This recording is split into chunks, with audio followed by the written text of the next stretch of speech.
Hello friend, मैं Sunil Kumar stone classes में आपका स्वागत है। हम आशा करते हैं कि आप लोग अच्छे होंगे। हम लोग देख रहे हैं प्राचीन इतिहास। देखिए, इसके पहले वाले वीडियो में हमने गुप्त वंश के बारे में देखा है। अगर आपने वो वीडियो नहीं देखा है तो जाकर देख लीजिए, इस चैनल पे अपलोड है। आज हम लोग देखेंगे राजपूत वंश। तो आइए शुरू करते हैं। देखिए, क्वेश्चन तो इसमें बहुत कम पूछे गए हैं, लेकिन आइए इसके बारे में बेसिक देख लेते हैं, फिर क्वेश्चन को देखते हैं। देखिए, राजपूत वंश कई वंशों को मिलाकर बोला जाता है। देखिए, जैसे हो गया गुर्जर प्रतिहार वंश, गढ़वाल वंश, चौहान वंश, परमार वंश, चंदेल वंश, ये सब जो है राजपूत वंश में आते हैं। तो आइए एक एक करके देख लेते हैं। पहले देखिए, गुर्जर प्रतिहार वंश, इससे ज़्यादा क्वेश्चन नहीं पूछे जाते हैं, इसलिए इसकी स्थापना किसने की थी यही देख लेते हैं बस। देखिए, गुर्जर प्रतिहार वंश की स्थापना किसने की थी? नागभट्ट प्रथम ने की थी। और इसका सबसे शक्तिशाली राजा था वो मिहिर भोज था। और इसकी राजधानी कहाँ थी? कन्नौज थी। इसको आप लोग याद रखिएगा। और इस वंश का अंतिम शासक जो था ना, वो यशपाल था। तो इतना याद रखना है बस। अगला आता है गढ़वाल वंश। गढ़वाल वंश या राठौर वंश। देखिए, इसकी स्थापना कौन करता है? इसकी स्थापना करता है चंद्रदेव। और इसकी राजधानी कहाँ रहती है? वाराणसी रहती है।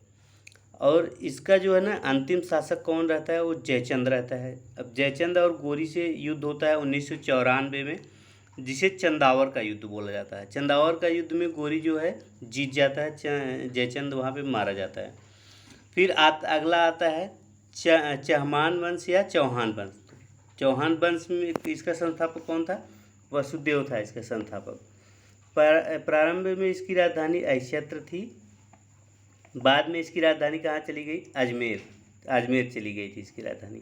देखिए, इसका सबसे महत्वपूर्ण शासक कौन होता है जानते हैं? पृथ्वीराज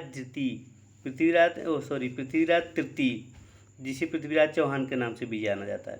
तो पृथ्वीराज जो तृतीय था ना, उससे जो है मोहम्मद गोरी की युद्ध होता है। दो युद्ध होते हैं। पहले युद्ध में पृथ्वीराज जीत जाते हैं, दूसरे युद्ध में मोहम्मद गोरी जीत जाता है। तो इसे तराइन का युद्ध बोला जाता है। ये बहुत महत्वपूर्ण है, इसको आप लोग याद रखिएगा।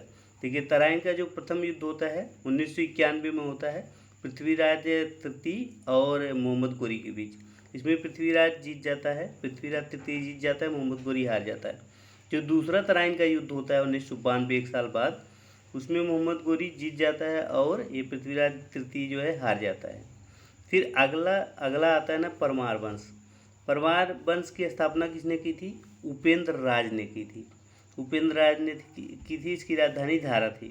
तो इसको आज के उसे उज्जैन बोला जाता है। तो इसको भी आप लोग याद रखिएगा।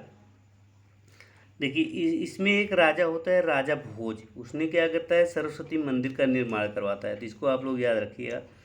आइए अगला देखते हैं। देखिए, अगला जो है ना शासक, अगला वंश जो आता है चंदेल वंश आता है। और चंदेल वंश की स्थापना किसने की थी? नुन्नुक ने की थी। तो इसको आप लोग याद रखिएगा। और इसकी राजधानी कहाँ थी? खजुराहो थी। पहले इसकी राजधानी कलिंजर थी, बाद में इसने अपनी राजधानी कहाँ शिफ्ट कर दी? खजुराहो में शिफ्ट कर दी थी। इसमें एक राजा होता है यशोवर्धन। जो चंदेल वंश का एक राजा होता है यशोवर्धन। यशोवर्धन जो है एक मंदिर का निर्माण कराता है, विष्णु मंदिर का निर्माण कराता है, जो खजुराहो का मंदिर होता है। तो खजुराहो को मंदिर के जो निर्माण किसने करवाया था? यशोवर्धन ने करवाया था। जिसको भी आप लोग जो है याद रखिएगा। और इसमें ज़्यादा कुछ महत्वपूर्ण नहीं होता है। अब देखिए, फिर सोलंकी वंश आता है। सोलंकी वंश या गुजरात के चालुक्य शासक आता है। तो इसकी स्थापना किसने की थी? मूलराज प्रथम ने की थी। तो इसको जो है आप लोग याद रखिएगा, मूलराज प्रथम ने की थी। अब देखिए, जो इसी के समय ना ये गजनवी का आक्रमण भी होता है सोलंकी वंश के समय। सोलंकी वंश के समय ही जो है गजनवी का आक्रमण होता है। फिर आता है इसमें ना ये सिसोदिया वंश। सिसोदिया वंश इसे क्या कहा जाता है? सूर्यवंशी वंश भी कहा जाता है इसे। अब जो है इसमें और कोई ज़्यादा महत्वपूर्ण नहीं होता है। इससे सिसोदिया वंश का एक राजा होता है राजा कुंभा। राजा कुंभा ये जो है इसका बहुत महत्वपूर्ण शासक होता है। तो बस, और इसमें ज़्यादा कुछ है नहीं। और एक और इसमें राणा सांगा होते हैं, जिससे इब्राहिम से लड़ाई होती है, जिसे खतौली का युद्ध कहा जाता है 1518 ईस्वी में। 1518 ईस्वी में खतौली का युद्ध होता है। किसके किसके बीच? राणा सांगा और इब्राहिम लोदी के बीच होता है।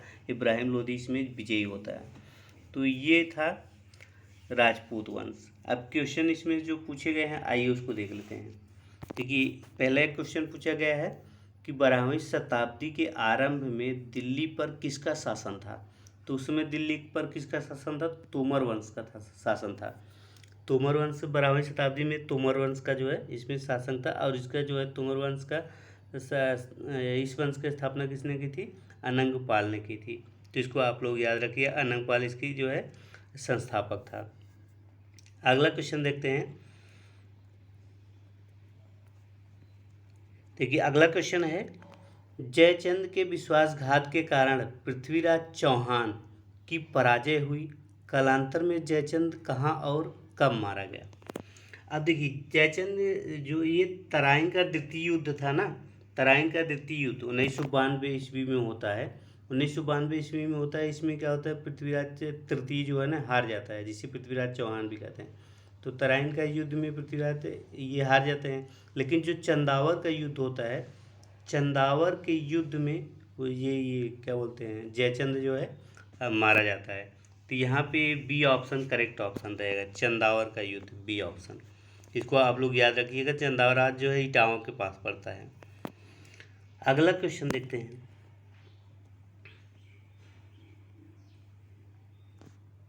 देखिए अगला क्वेश्चन है, निम्न में से कौन से वंश में भारत के दक्षिण भाग पर शासन नहीं किया है।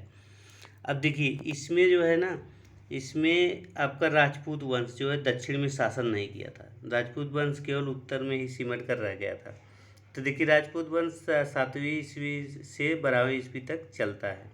अभी हमने बताया राजपूत वंश में जो है ये राष्ट्रकूट वंश, चालुक्य वंश, चौहान वंश, चंदेल वंश, परमार वंश, गढ़वाल वंश, ये सब जो है राजपूत वंश में आते थे।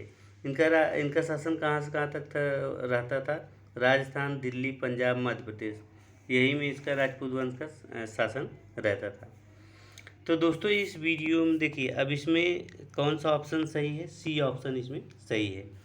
तो दोस्तों इस वीडियो में इतना ही। आगे हम नेक्स्ट वीडियो में देखेंगे। ये वीडियो आपको कैसा लगा हमें कमेंट करके जरूर बताइए। अगर अच्छा लगा हो तो लाइक कीजिए, शेयर कीजिए और चैनल को सब्सक्राइब कर लीजिए। वीडियो देखने के लिए धन्यवाद। अगला जो चैप्टर देखेंगे हम लोग पाल वंश।